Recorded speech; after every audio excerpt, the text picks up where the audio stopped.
সম্মানিত ভিউয়ার্স, আজকে আমার স্টুডেন্টরা এখানে অটো চেঞ্জ ওভারের কাজ করছে। এখানে টাইমারের সাহায্যে এই ডায়াগ্রাম অনুযায়ী ওরা কাজ কমপ্লিট করছে। দুইটা এখানে সোর্স আছে, একটা হলো গ্রিড সাপ্লাই, এবার হলো জেনারেটর সাপ্লাই। কন্ট্রোলিং ডায়াগ্রামটা যদি বলি, টাইমারের সাথে কানেকশন 7 থেকে 8-এ শর্ট করা হয়েছে। এই 8 থেকে 5 হইলো এনসি, 6 থেকে বের করে এই grid supply magnetic conductor A1 এ কানেক্ট হয়েছে এবং A2 তে আমরা নিউট্রাল যথারীতি কানেক্ট করে দিছি।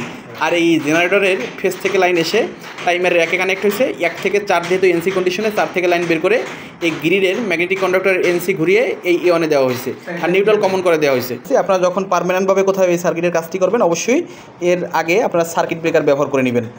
এটা ধরেছি আমরা গ্রিড সাপ্লাই এবং ওই পাশেটা ধরেছি জেনারেটর। ডিপি থেকে লাইন এসে মেইন ম্যাগনেটিক কন্ডাক্টরে কানেক্ট হয়েছে এই একটা ফেজ এবং নিউট্রাল।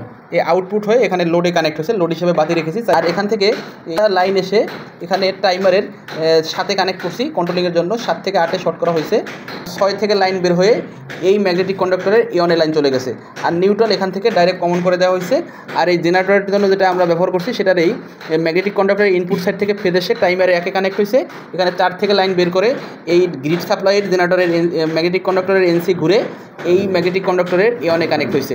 আর এভাবে কাজটা করলে আপনাদের সার্কিটটি নিরাপদ হবে।